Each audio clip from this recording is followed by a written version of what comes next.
Oh hey, quickly before we start the video, I wanted to let you know that I actually won gold in Clip Studio monthly tips with the how to draw eyes tutorial that I did earlier, so if you're interested in checking it out, it should be somewhere around here.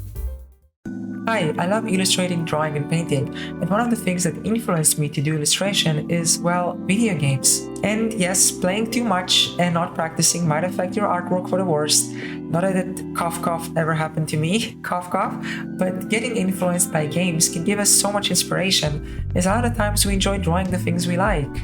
And those things that we like can end up being the driving force to get us to put in the time and effort to practice. Video games are also an artistic project, made by whole art teams, so whenever you expose yourself to media from, let's say, Final Fantasy or Warcraft, and even Candy Crush, you're exposing yourself to the thematics and aesthetics of that world.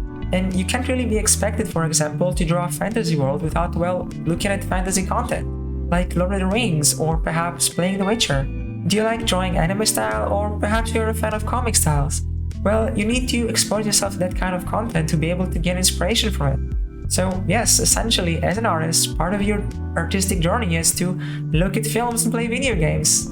Personally, one of the reasons I've even started illustrating was due to a game called Ragnarok Online. Now, you might or might not have heard of it before, as it is an old game. That game had cards that dropped from monsters, and those cards each had a unique hand-drawn illustration that you could see when inspecting the cards. I was fascinated with those artworks, to the point where I would spend hours looking around at different merchant stalls around the city, just checking out different cards and their artworks.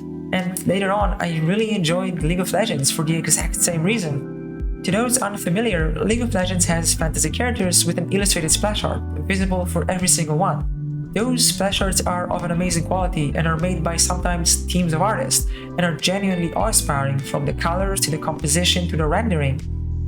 There are also illustrated movies that have personally affected my art style and inspired me to pursue illustration, such as Spirited Away, which I've seen years ago, which I thoroughly enjoyed too. Anything from the story to the eerie vibe to that weird peak scene that I will never forget.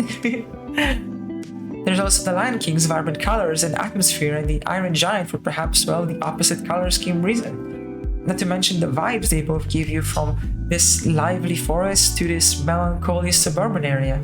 Essentially, what I'm trying to get across is that just because you're taking the time to enjoy the things you like, it doesn't mean that they won't help you in your art journey or that you're wasting time necessarily.